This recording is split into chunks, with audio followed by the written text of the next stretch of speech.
Attention, dorénavant, à partir du 2 novembre, la péniche, le balisier du quai, vous attend au 52 quai, point du jour, à Boulogne-Billancourt, du mercredi au samedi. Restauration, Guadeloupe, Martinique, Guyane et Réunion. Attention, ouverture du mercredi au vendredi de 12h à 15h, du jeudi au samedi de 19h à 22h, plus ambiance discothèque jusqu'à 2h du matin, tous les vendredis et samedis. La péniche, le balisier du quai, infoline 01 42 53 21 63.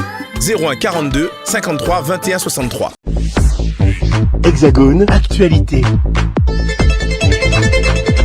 Mesdames et messieurs, chers amis, j'éprouve une grande satisfaction de retrouver le Café de Flore, ce haut lieu de la littérature française qui rappelle Jean-Paul Sartre, Simone de Beauvoir, Marguerite Duras et tant d'autres écrivains. C'est que je veux mieux après mes soucis de santé. J'éprouve aussi une grande satisfaction ce jour parce que grâce à une équipe de militants solides, désintéressés et avec de très faibles moyens, nous sommes ce matin ensemble pour connaître les résultats des travaux des jurys du prix littéraire FEDCAN Maryse Condé 2022. Nous sommes ici au Café de Flore, dans le 6e arrondissement, sur le boulevard Saint-Germain. Madame la ministre, c'est la première fois que vous venez donc, à cette remise de prix FEDCAN Maryse Condé? Alors c'est la première fois que je reviens ici à la remise des prix, mais José Pantoscrope, président du CIFORDOM, en a parlé très souvent, avec beaucoup de passion pendant les 5 ans où j'ai été députée de Massy en Essonne, où il habite et où il a installé le CIFORDOM. Et donc j'étais très heureuse de voir ce moment qui réunit des auteurs, des éditeurs, des amis de la lutte contre les discriminations, de l'égalité et de l'histoire et de la mémoire. Et le prix littéraire a été créé en 2001 pour faire vivre la loi Taubira. Alors moi, c'est vrai que j'aime bien rappeler que l'article 2 de cette loi demandait aux associations de prendre des initiatives pour faire vivre le prix. Étant donné que le CIFORDOM, dès sa création, s'était orienté sur des problèmes d'éducation et des problèmes de formation, c'est tout à fait naturellement que nous avons proposé comme contribution la création de ce prix littéraire qui au départ s'appelait le prix FEDCAN en hommage aux combattants de la liberté.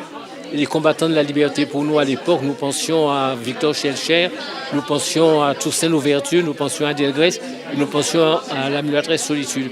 Alors pourquoi j'ai cité Victor Schœlcher avant?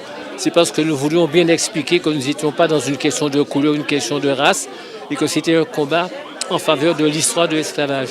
Et c'est vrai que Victor Schœlcher avait été le père du décret d'abolition de 1848, après que Napoléon avait voulu rétablir l'esclavage en 1802. Bon, et donc depuis cette date, nous remettons ce prix régulièrement au Café de Flore.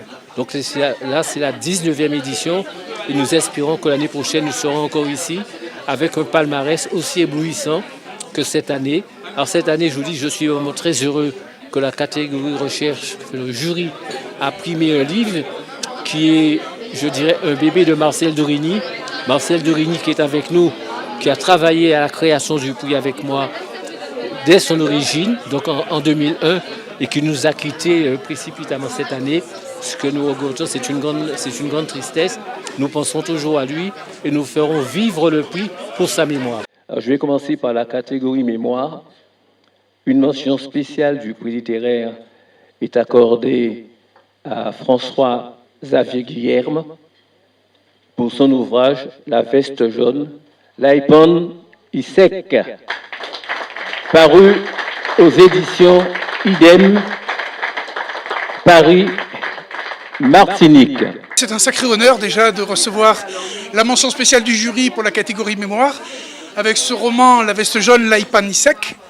Ça part d'un entretien entre Élie Domota et un garde mobile lors des soubresauts l'an dernier en Guadeloupe.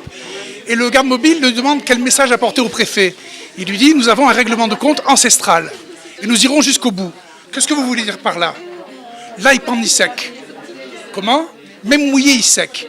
Et comme mon créole n'est pas très bon, j'ai cru qu'il disait « Il va prendre sec, même s'il mouille, ce sera à sec. » Ce prix FEDCAN est un tremplin. Et tremplin, j'espère que c'est un tremplin. C'est au lecteur de faire la suite et de le lire et de me dire. J'ai déjà publié Indépendance créole chez Jazor en 2007, qui racontait l'histoire des années bombes en Guadeloupe. Puis j'ai publié Le sang des nègres, qui racontait mai 67. Puis j'ai publié un roman policier chez Carib Éditions, qui s'appelle Erreur de frappe. Et c'est mon 4e et c'est mon premier roman blanc, comme on dit, même si c'est un roman noir ou un roman jaune. Et en attendant, une biographie de Michel Chevry l'an prochain, avec ma collègue Marie-France Grugeot-Etna. Le prix littéraire FETCAN Maïs Condé de la mémoire est décerné à Fatou Diom pour son ouvrage Marianne face aux faussaires, peut-on devenir français, aux éditions Albin Michel.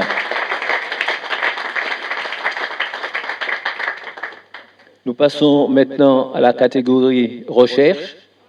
Une mention spéciale a été attribuée à Pierre-Éric Fajol et Frédéric Garand pour leur ouvrage La Réunion Madagascar, une histoire connectée dans l'océan Indien.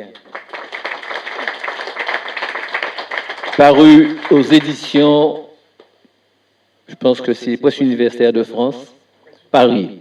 Le prix littéraire de la recherche a été décerné au collectif composé de Marcel Dorigny, Jean-Marie Théodat, Gusty Clara Gaillard et Jean-Claude Buffard pour leur ouvrage Haïti-France, les chaînes de la dette, le rapport Macou 1825.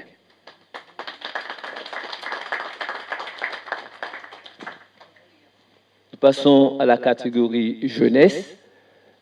Le prix littéraire FETCAN Maïs Condé de la catégorie jeunesse est décerné à Cynthia Kogoul pour son ouvrage « J'étais assise sur un petit banc » aux éditions Nègre-Marron, Guadeloupe.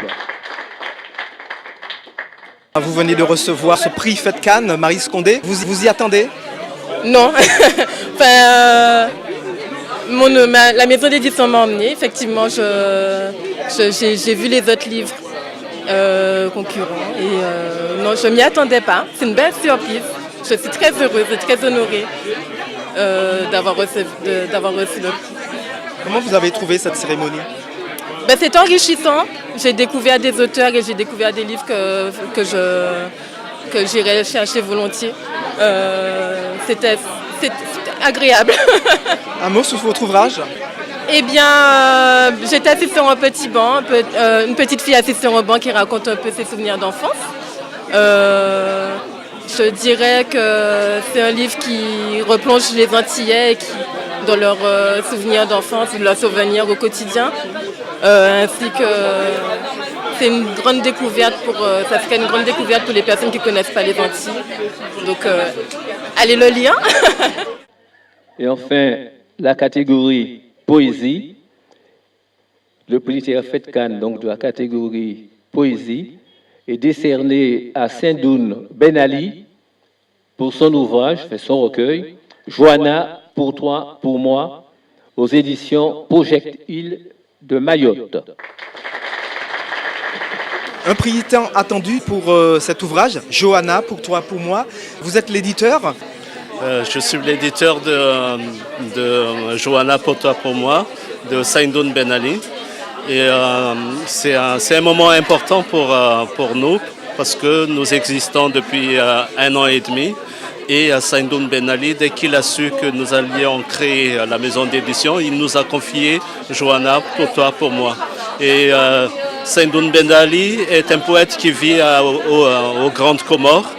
Et il est enseignant à l'université des Comores, mais c'est un auteur très très important dans l'océan Indien parce que dans les années 90, il a complètement révolutionné la poésie de l'océan Indien avec son livre Testament de transhumance. Et c'est un très très grand honneur pour nous qui nous ait confié ce livre-là, Johanna, pour toi, pour moi, qui parle en fait des Comores, de l'océan Indien, de la mer, de comment on parle des relations entre les îles, entre l'océan et la terre, entre l'histoire, la mémoire et les histoires intimes.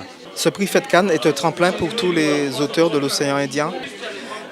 Les éditions Project-Île s'attachent aussi à vraiment faire connaître la littérature de l'océan Indien et c'est pour ça qu'on a publié des auteurs mauriciens, réunionnais, de Mayotte, mais on est on est aussi en train de relier les océans.